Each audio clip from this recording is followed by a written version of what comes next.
আসসালামু আলাইকুম ওরহমতুল্লাহি ওয়াবারাকাতুহু। আলহামদুলিল্লাহি ওয়াহদা ওয়াসসালাতু ওয়াসসালামু আলা আবদিহিল মুস্তাবা আল মুস্তাফা ওয়া আলা আলিহি ওয়া সাহবিহি রাশাদা। প্রিয় দর্শক, বিআরবি ইসলামী জীবন ও জিজ্ঞাসা থেকে স্বাগত জানাচ্ছি মাসুম বিল্লাহ বিন রেজা। দেশ কিংবা প্রবাস যে যেখান থেকে আমাদের দিনী প্রশ্নোত্তর, ইসলামী প্রশ্নোত্তরের সরাসরি আয়োজন দেখছেন, আশা রাখি ভালো আছেন। আমরা দোয়া করি আল্লাহ তাআলা আপনাদের সবাইকে সব জায়গায় সবসময় ভালো রাখুন, আমাদের সহ। দর্শক, আজ আমরা যে বিষয় নিয়ে কথা বলবো সেটা ইসলামের খুবই গুরুত্বপূর্ণ বিষয়, মূল ভিত্তি ঈমান। ঈমান কি, তার গুরুত্ব নিয়ে কথা বলবো। এই বিষয়ে আলোচনার প্রশ্নে জবাব রয়েছেন বিশিষ্ট ইসলামী চিন্তাবিদ, শিক্ষাবিদ, লেখক, বিশ্ববিদ্যালয়ের শিক্ষক ডক্টর মোহাম্মদ মতিউল ইসলাম। আসসালামু আলাইকুম ওয়া রাহমাতুল্লাহি ওয়া বারাকাতুহু। ওয়া আলাইকুম আসসালাম ওয়া রাহমাতুল্লাহি ওয়া বারাকাতুহু। সাহেব কেমন আছেন সব মিলে? আলহামদুলিল্লাহ, আল্লাহ ভালো রেখেছেন, ভালো আছি। আপনি কেমন আছেন? আলহামদুলিল্লাহ, আমিও ভালো আছি। দর্শক, স্ক্রিনে নাম্বার থাকবে, আজকের বিষয়ে প্রশ্ন করতে পারবেন অথবা ইসলামের অন্য কোনো বিষয়ে প্রশ্ন করতে পারবেন। অবশ্যই আমাদের ইসলাম মানার জন্য যেসব মাসলা মাসাইল দরকার দৈনন্দিন জীবনে, সেসব বিষয়ে প্রশ্ন করবেন। হয়তো বিষয়গুলো রাজনৈতিক বিষয় এড়িয়ে চলবেন। শাইখ, আমরা তো ঈমান খুব পরিচিত শব্দ জানি, আসলে এর অর্থটা কি, পারিভাষিক সংজ্ঞাটা কি, সেটা জানবো ইনশাআল্লাহ। বিসমিল্লাহ, আলহামদুলিল্লাহ, আসসালাতু ওয়াসসালামু আলা রাসূলিল্লাহ ওয়া বা'দ।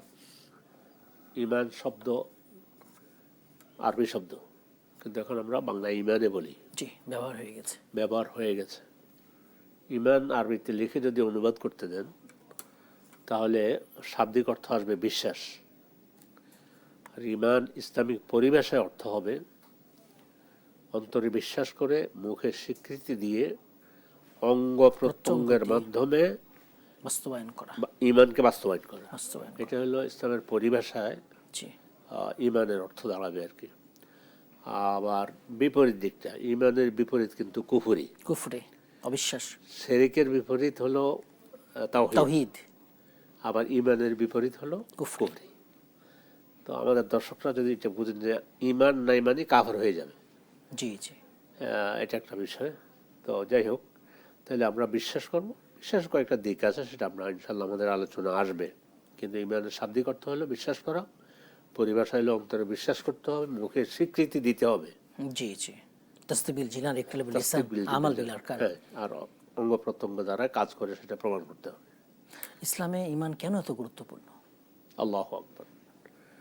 ঈমান গুরুত্বপূর্ণ বলতে আপনি যদি বলেন যে গুরুত্বপূর্ণ বিষয়গুলো সিরিয়াল করলে এক নম্বরে ঈমান দিয়ে শুরু হবে। ঈমান দিয়ে শুরু হবে, 2, 3, 4, 5, 7 যেটা অন্যান্য বিষয় 1000 পর্যন্ত গেল, এক নম্বরে থাকবে ঈমান। তো সেটাই আজকে বিষয় নিয়ে এসেছেন এবং খুবই গুরুত্বপূর্ণ বিষয়। আমাদের দর্শকদের এটাও বোঝার সুযোগ নেই যে আমরা তো মুমিন আছি, আমাদেরকে অন্য বিষয় নিয়ে আলোচনা করবে। ঈমান রেখেই আমরা এমন কিছু কথাকর্ম আছে যেগুলোর কারণে আমার ঈমানের গণ্ডি থেকে আমি বেরিয়ে যায়, হ্যাঁ, ঈমান নষ্ট হয়ে যাবে। তো সেসব নিয়ে আমরা কথা বলবো ইনশাআল্লাহ, সময় পেলে বা অন্যদিন বলবো। ঠিক আছে। তো এটা হলো এক নম্বর। আর বিশেষ করে ঈমানের স্বীকৃতি দেওয়ার জন্য আমি যেভাবে স্বীকৃতি দিতে হয়, যেমন বলতে হবে যে আল্লাহ তো লা ইলাহা ইল্লাল্লাহ, এটাই হলো ঈমানের মূল বাক্য আর কি। মূল বাক্য লা ইলাহা, অনুবাদ করতে করতে হবে আল্লাহ ছাড়া সত্য কোনো মাবুদ নেই, সত্যিকারের কোনো মাবুদ নেই। এই কথাটা বলতে গিয়েও কিন্তু আমরা আমাদের ছাত্রদেরকে ঈমান শিক্ষা দিতে গিয়ে, ঈমানের বাক্যটা শিক্ষা দিতে গিয়ে দেখা যায় মক্তবগুলোতে, মাদ্রাসাগুলোতে বা বিভিন্নখানে এটা মানুষের ভুলভ্রান্তি থাকতেই পারে, কিন্তু সংশোধন হওয়া দরকার। ঈমানের আবার নাম রাখছে যে ঈমান কালমা 5টা, তাও কালমা বলে না, কলমা বলে, সেটা ভুল। যাই হোক, কালিমা শব্দ হবে,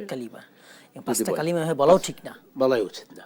এই একটা বিষয়। জি জি, আসলে ঘটনা হয়েছে কি, আমি তো স্বীকৃতি দেব আল্লাহ ছাড়া সত্য কোনো মাবুদ নেই। তো এটা মুখে যে বলবো সেটার জন্য সাথে একটা শব্দ যোগ করতে হবে, আশহাদু আল্লা ইলাহা ইল্লাল্লাহ। এই আমি এখন ঈমানের আশহাদু বলে আমি স্বীকৃতি দিলাম, যে আমি সাক্ষ্য দিচ্ছি যে আল্লাহ ছাড়া সত্য কোনো মাবুদ নেই। এর সাথে আরেকটা কালিমার কি যেন নাম রাখছে, ছোটবেলায় পড়ানো হয়েছে, কলমা তামজিদ না কি যেন এভাবে। সেখানে আপনি পরীক্ষা করে দেখবেন আমার কথাটা। আমি বহু যারা মাদ্রাসা মোটামুটি বড় লেভেল পর্যন্ত লেখাপড়া করেছে, ওনারা বলেন আশহাদু আল্লা ইল্লাহ ওয়াহদাহু লা শারিকা লাহু, এটা না, ওয়াহিদাল্লাহ সানি আলাক, দেখবেন, এটা শুনে দেখবেন, আপনি জি, জিজ্ঞাসা আমি করবেন শুনেছি। এটা ওয়াহেদ আল্লাহ সানি আলাক, এটা বলতে গিয়ে আমি একেবারে স্বীকৃতি দিচ্ছি, কুফুরি স্বীকৃতি, যে আল্লাহ এক, তার সাথে আরেকজন আছেন। নাউযুবিল্লাহ। আসলে শব্দ হবে ওয়াহদাক লা সানিয়া লাক, আপনি এক, একক, আপনার দ্বিতীয় কেউ নেই, দ্বিতীয় কেউ নেই, আপনি দ্বিতীয় কেউ নেই। একক। একক, একক। এইটা বলতে গিয়েই যদি আমার আপনার মধ্যে, আমাদের মধ্যে, আমরা যিনি শিক্ষা দিচ্ছি, জি, জি। মানে অজান্তে কিন্তু উল্টা হয়ে যাচ্ছে, অজান্তে ভুল হয়ে অজান্তে যাচ্ছে। ওয়াহেদ আল্লাহ সানি আলাক, আল্লাহ এক, তার দ্বিতীয় আরেকজন আছে, হবে নাউযুবিল্লাহ। ওয়াহদাক কাফ শেষে, জি, জি। আপনি এক, একক, অদ্বিতীয়, লা সানিয়া লাক, আপনার দ্বিতীয় কেউ নেই। দ্বিতীয় কেউ নেই, আপনার দ্বিতীয় কেউ। এইটা হলো মূল বাক্যটা, এইভাবে হওয়া দরকার ছিল। কালেমা শাহাদাতে তো স্পষ্ট একেবারে, হ্যাঁ, ওইটাই স্পষ্ট। ওয়াহদাহু লা শারীকা লাহ। সেখানে ঠিক আছে, সেখানে ঠিক আছে, কিন্তু ওই যে ওয়াহেদ আল্লাহ সানি আলাক, এটা ওই ছোটবেলা যেভাবে শিখেছে সেটাই শিখেছি, আর দর্শকের মাথা থেকে ঝামেলা কমাই দিলাম। জি, জি। কালিমা 5টা বলতে কোনো কিছু নেই, কালিমা একটাই, লা ইলাহা ইল্লাল্লাহ। সাক্ষী দেওয়ার জন্য কোনো তাইয়্যিবা। অমুসলিম যখন এই ইসলামে প্রবেশ কালিমার করবে। সাক্ষ্য দিবে যে আমি ইসলাম গ্রহণ করতে চাই, তখন তিনি শুধু লা ইলাহা ইল্লাল্লাহ বললে হবে না, তিনি বলবেন যে আশহাদু আল্লা ইলাহা ইল্লাল্লাহ, আমি সাক্ষ্য দিচ্ছি যে, জি, এই জি। যে আমাদের দলিল দস্তাবেজ আছে না, সাক্ষ্যগণ, এখানে লিখতে হবে আমি সাক্ষী আছি এটার জন্য। জি, জি। তো এখানে শব্দ যোগ করতে হবে আশহাদু আল্লাহ ইলাহা ইল্লাল্লাহ, এটা হয়তো বা এটাকে কালিমা শাহাদা বলা হয়, কালিমা হইতে পারে, হইতে পারে, জি, জি। কিন্তু আসলে কালিমা 5টা এবং বলতে কোনো সাথে কিছু নেই। রিসালাতও সাক্ষ্যটা দিয়ে দিতে হবে, আশহাদু রিসালাত আন্না সাক্ষ্য। মুহাম্মাদান আবদুহু ওয়া রাসূলুহু। সেটা হলো রিসালাত সাক্ষ্য, ওয়া আশহাদু আন্না মুহাম্মাদান আবদুল্লাহ ওয়া রাসূলুহু, আমি আরো সাক্ষ্য দিচ্ছি মুহাম্মদ সাল্লাল্লাহু আলাইহি ওয়াসাল্লাম আল্লাহর রাসূল। এটা রিসালাতের সাক্ষী, জি। আগেরটা তাওহীদের সাক্ষী, তাওহীদের সাক্ষী। দুটোর মধ্যে পার্থক্য আছে। জি, জি। আল্লাহ এক একক সাক্ষ্য দিলাম, আর মুহাম্মদ সাল্লাল্লাহু আলাইহি ওয়াসাল্লাম আল্লাহর রাসূলের রিসালাত, ওনার পর আর কোনো রাসূল আসবে না, উনি সর্বশেষ রাসূল, উনি রাসূল, উনি আল্লাহর বান্দা। হ্যাঁ বান্দা, এই সাক্ষ্যটা দিতে হবে। তো এই দুটার মানে এই সাক্ষ্যের মাধ্যমে তখন একজন লোক ইসলামের ঘরে চলে আসলো।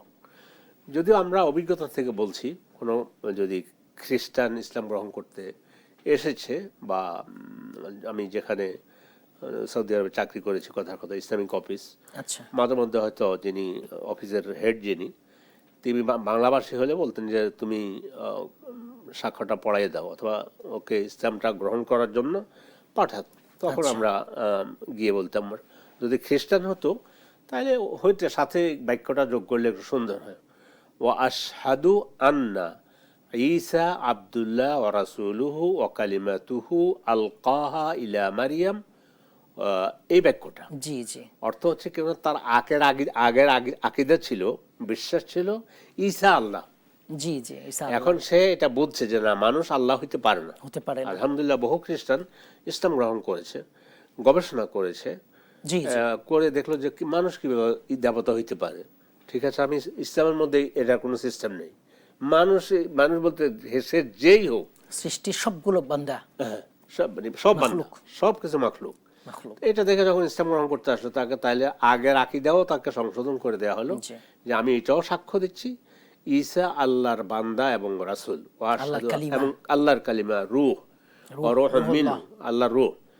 তো এইটা সাক্ষ্য দিয়ে দিল, তার কাছে ক্লিয়ার হয়ে গেল। ক্লিয়ার হয়ে গেল। শাইখ হাসান, তা আলোচনা সুন্দর হচ্ছে, আলোচনা আরো শুনবো, একটা বিরতি নেব ইনশাআল্লাহ। দর্শক, আপনারা দেখছেন বিআরবি ইসলামী জীবন ও জিজ্ঞাসা। সময় হলো ছোট্ট বিরতির, একটু পরে ফিরবো, ফিরে আলোচনা শুনবো, প্রশ্নের জবাব দেবো, আমাদের সঙ্গে থাকবেন ইনশাআল্লাহ।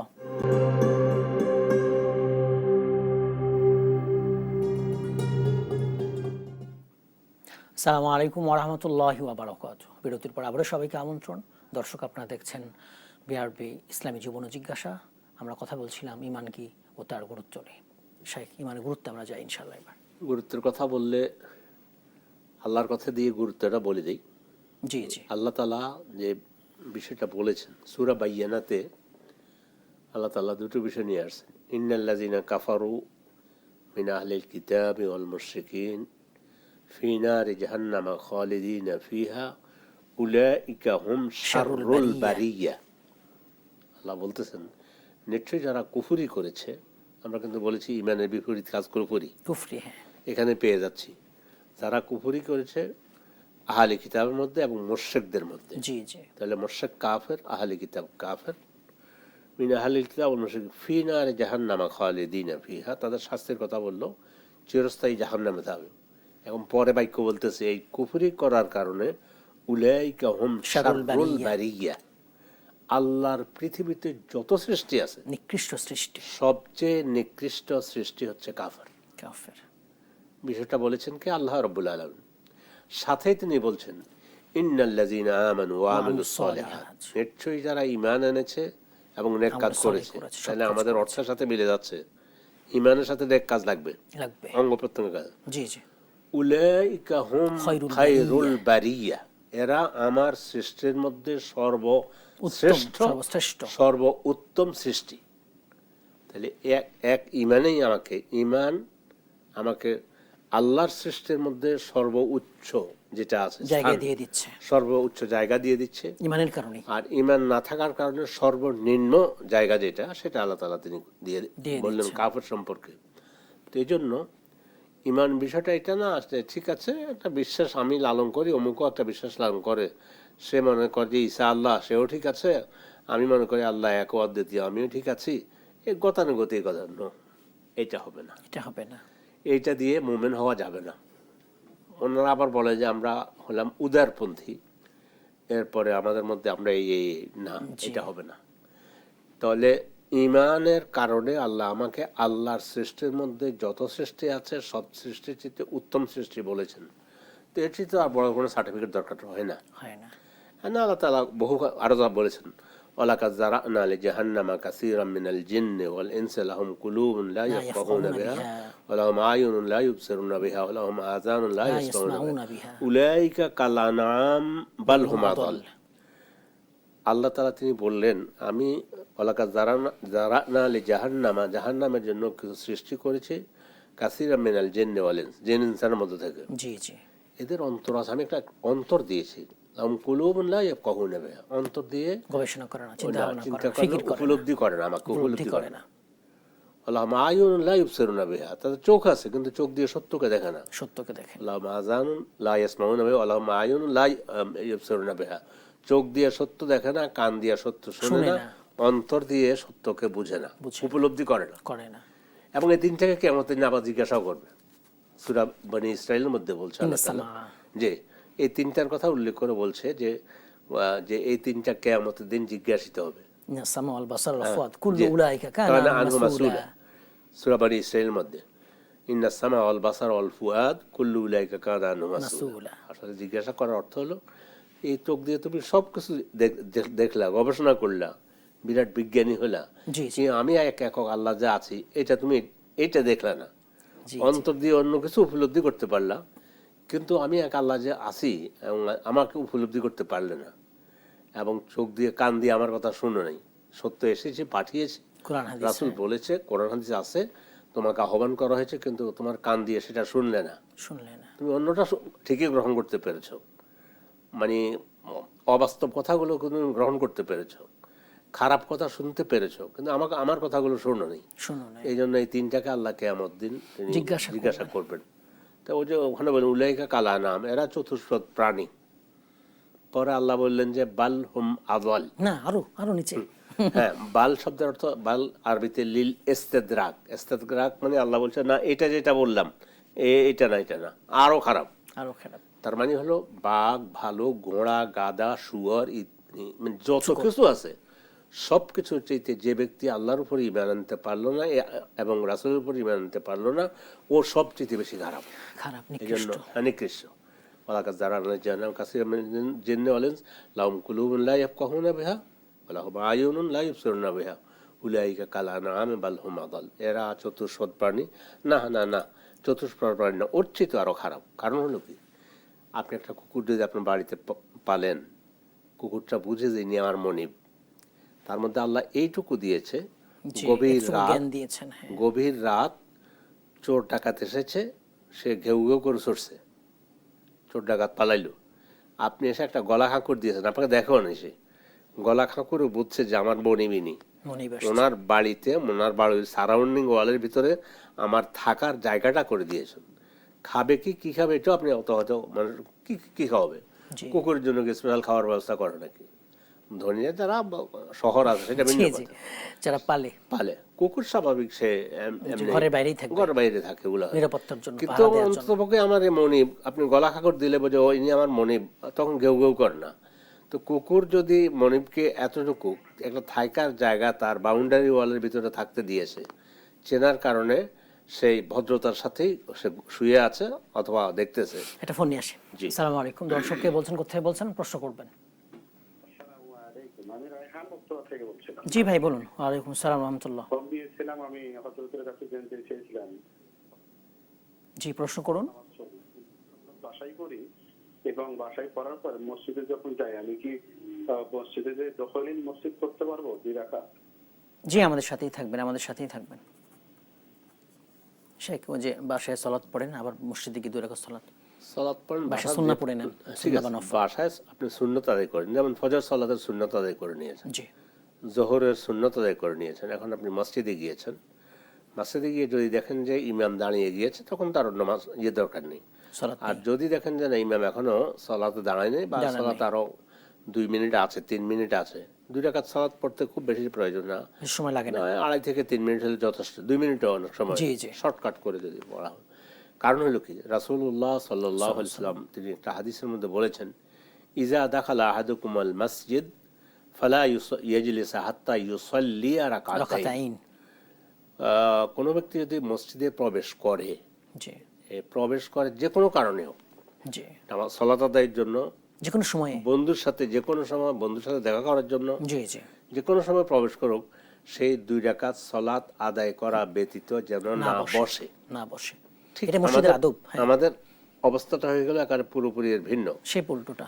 আমরা গিয়ে আগে মসজিদে বসে তারপরে উঠে 2 রাকাত সালাত আদায় করি। তা আপনি সালাত আদায় করতেছেন, অথচ রাসূল বলছে যে মসজিদে প্রবেশ করলে 2 রাকাত সালাত আদায় করা হইতো, বসো না। উল্টোটা করলাম। রাসূল সাল্লাল্লাহু আলাইহি ওয়াসাল্লাম জুমার খুতবা দিচ্ছেন।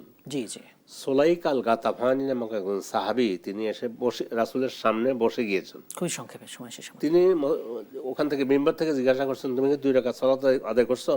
বলে যে জি না। বলে যে শর্টকাট 2 রাকাত সালাত আদায় করে তারপর তুমি বসো। তাইলে মসজিদে গিয়ে সবচেয়ে উত্তম হলো মানে গিয়ে 2 রাকাত সালাত আদায় করে বসবে, জি, এটাই হলো নিয়ম। হাসান শেখ, আপনাকে অনেক ধন্যবাদ, আমাদের মূল্যবান সময় দিয়েছেন, সুন্দর আলোচনা করেছেন, জবাব দিয়েছেন, জাযাকুমুল্লাহ খাইর। ধন্যবাদ আপনাদেরকে আমাকে আহ্বান করার জন্য। দর্শক, আপনারা তখন দেখছিলেন বিআরবি ইসলাম জীবন ও জিজ্ঞাসা। আমরা কথা বলছিলাম ইমান কি ও তার গুরুত্ব নিয়ে। মোহতারাম সুন্দর বলেছেন, ইমান ইসলামের প্রধান ভিত্তি, প্রথম ভিত্তি, মূল ভিত্তি। এটা আল্লাহর উপর দৃঢ় বিশ্বাস করা, মুহাম্মদ সাল্লাল্লাহু আলাইহি ওয়াসাল্লামের উপর দৃঢ় বিশ্বাস করা। ইমানের গুরুত্ব হচ্ছে, ইমান ছাড়া কোনো আমলই কবুল হবে না। আমল কবুলের শর্ত হচ্ছে ইমান। ইমান সর্বোত্তম আমল। ইমানদার পৃথিবীতে সর্বশ্রেষ্ঠ সৃষ্টি। ইমানের পরে অন্যান্য বিধান আসবে। ইমানের মাধ্যমে আপনি পরকালে মুক্তি লাভ করতে পারবেন, জাহান্নাম থেকে মুক্তি পাবেন, জান্নাত লাভ করতে পারবেন। ইমানের মাধ্যমে আল্লাহ তাআলার সন্তুষ্টি লাভ করতে পারছেন আপনি। মুমিনের জীবনে পৃথিবীর শ্রেষ্ঠ সম্পদ হচ্ছে ইমান। ইমানের মাধ্যমে দুনিয়াতে প্রশান্তিময় জীবন লাভ হচ্ছে, পবিত্রময় জীবন লাভ হচ্ছে। তাই আসুন আমরা ইমানকে গুরুত্ব দিব। ইমান বাড়ে এবং কমে।